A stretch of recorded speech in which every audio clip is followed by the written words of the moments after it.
श्री स्वामी समर्थ मंडळी, स्वागत आहे तुमचं दीपाली व्लॉगमध्ये। तर आज आहे गुरुपौर्णिमा आणि माझ्या पूर्ण परिवाराकडनं आणि माझ्याकडनं तुम्हाला गुरुपौर्णिमेच्या खूप खूप शुभेच्छा। दिवसानंतर मी व्लॉग शूट करत आहे, तर मला खूप छान वाटत आहे। आणि तसं पण मला खूप जणांचे कमेंट येतात की ताई तू तुझे व्लॉग का टाकत नाही, आम्हाला तुझे व्लॉग पाहायचे आहेत, तू डेली व्लॉग का नाही करत। तर त्यांना हे सांगायचं आहे की आता कसं आहे, मला काय झालं काय माहिती, कारण की आता आधीसारखी इच्छा होत नाही आहे माझी म्हणजे व्लॉगिंग करायची, पण मी प्रयत्न करत आहे।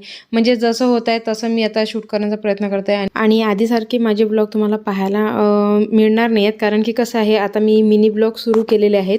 तर दिवसभर मी काय करते त्याच्यामध्येच मग मी सांगत असते, कारण की आधीसारखं कसं आहे, आधी मी एकटी होती तर त्याच्यामुळे मी दिवसभर काय करत होती हे ब्लॉगमध्ये तुम्हाला पाहायला मिळत होतं। जेव्हापासून आता निहारिका झाली ना तेव्हापासून मी व्लॉगिंग थोडीशी कमी केलेली आहे, कारण की मला माझा पूर्ण वेळ तिला द्यायचा असतो, कारण की कसं आहे ती माझ्याशिवाय राहतच नाही। आणि जेव्हा पण मग मी शूट करायला जाते ना तर ती मदत करते, किंवा मग जो माझा कॅमेरा आहे ना ही हलवून देते। आता विचार केला की आताचा जो वेळ आहे ना हा मी पूर्ण निहारिकाला देणार, आणि मग नंतर मी म्हणजे निहारिका थोडीशी मोठी झाल्यानंतर मग मी माझी जे ब्लॉगिंग आहे ना हे पुन्हा स्टार्ट करणार।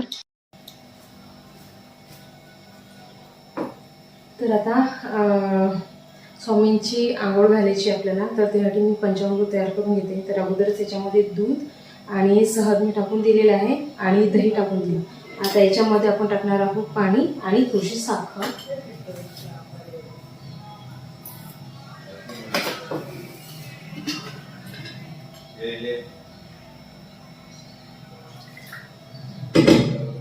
तर आता आपलं पंचामृत तयार झालेलं आहे। याच्यामध्ये फक्त आता आपल्याला टाकायचं आहे तुळशीचं पान। तर चला लवकर आता पूजा करून घेते आणि त्यानंतर मग स्वयंपाकाची तयारी पण करायची आहे। तर आता पंचामृताने स्वामींची आंघोळ घालून झालेली आहे, सर्व देवांची आंघोळ घातली। त्यानंतर मस्त त्यांना स्वच्छ पुसून आता त्यांना हार वगैरे घालून दिले आणि आता फुलं त्यांच्यावर म्हणजे डोक्यावर चढवत आहे।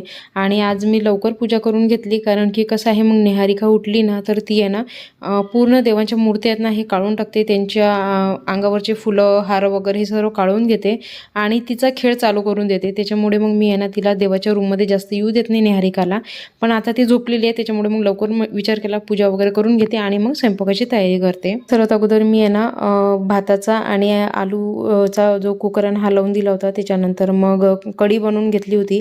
आता विचार केला अगोदर म्हणजे कसं कुकर थंड होईपर्यंत मी कुरवड्या पापड भजे वडे हे सर्व तळून घेते। आणि मग मधातच आमची निहू पण चालू होतं, आमची निहूचं की मम्मी मला पापड पाहिजे, तर तिला म्हटलं थांबून जा, मला अगोदर देवाचं म्हणजे देवाच्या ताटासाठी सर्व काढू दे, त्यानंतर मग तू खाशील। तर आता इथे मस्तपैकी कलरच्या कुरवड्या आहेत माझ्या इथं, ह्या तळून घेते मी। रात्रीच मी पुरण पण तयार करून घेतलं होतं, तर देवाच्या ताटासाठी मी पुरणाच्या पोळ्या पण टाकणार आहे। आता निहूची आंघोळ झाली होती, तिची तयारी करून दिली। त्यानंतर जसं तिला दिसलं की मी किचनमध्ये पापड तळत आहे, तर ती किचनमध्ये आली पापड मागायला, कारण की तिला पापड खूप आवडतात। तर तिला म्हटलं की काय पाहिजे, तर ती म्हणते मम्मी मला अगोदर तू घे आणि त्यानंतर मग मला पापड देशील खायला। तर म्हणून मग आता तिला मी कडेवर घेतला आणि तुम्ही बघू शकता आज निहू आमची किती छान दिसत आहे। 2 वेण्या घातल्या आज मी तिच्या आणि खूप क्यूट दिसत होती। तुम्हाला कशी वाटत आहे हे मला कमेंट करून नक्की सांगा। चला तर मग आता हिला थोड्या वेळासाठी मी आईच्या जवळ देते आणि त्यानंतर मग मी माझी कामं करते। तर ती आई तिला खूप छान वागवतात आणि ती आईच्या जवळ राहते, पण तिला मदत माझी आठवण येतच राहते। त्याच्यामुळे मला असं वाटतं की तिचं काय करू मी काय नाही, कारण की आई इतकं छान म्हणजे वागवल्यानंतर तिला जेवण पण जीव घालतात, त्यानंतर तिला झोपून पण देतात। तिचे कधी कधी फरमाईश असते काही ना काही खायची, तर आई तिला ते पण बनवून देतात, पण तरी आमच्या निहूचं काही ना काही नाटक चालूच असते। तर आता तिला थोड्या वेळासाठी आईच्या जवळ दिले। इथे बनवत आहे मी बटाट्याची भाजी आणि कुरवड्या पापड आणि वडे भजे तळून झालेले आहेत। आता बटाट्याची भाजी बनवून घेतली, त्यानंतर फक्त आता राहिलेले आहेत पुरणाच्या पोळ्या। तर पुरणाच्या पोळ्या पण मी आता लवकर बनवून घेते, म्हणजे कसं आहे निहू किचनमध्ये म्हणजे याच्या अगोदर मला पुरणाच्या पोळ्या बनवून घ्यावं लागतील, नाही तर ती काय करते माहिती का, तिचं जे बेलणं पेपट आहे ना ते घेऊन बसते आणि मम्मी मला पण पोळी करायची आहे। तर आता रोज आमच्या निहूचं असं नाटक चालू आहे, तर रोज तिला बेलणं पेपट देते मी आणि एक छोटूसा उंडा देऊन देते की तू आता बनव पोळी, आणि मग माझे पूर्ण कामं होईपर्यंत निहू त्या पोळीच्या गोळ्यासोबतच खेळत राहते।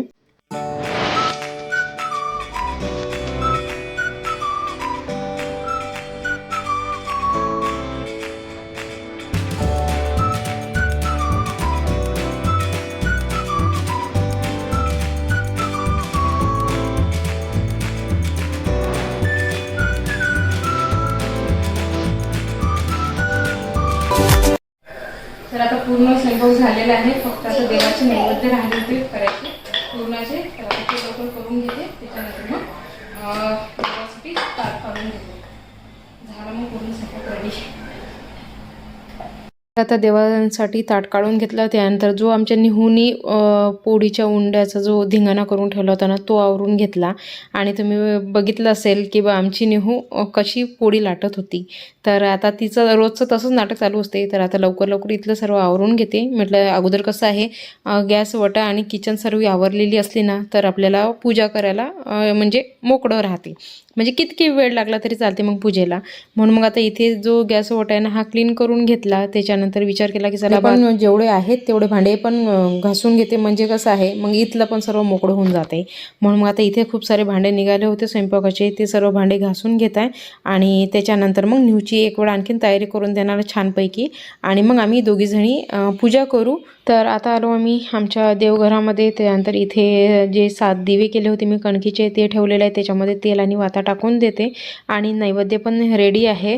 तर आता गुरुची पूजा करते मी.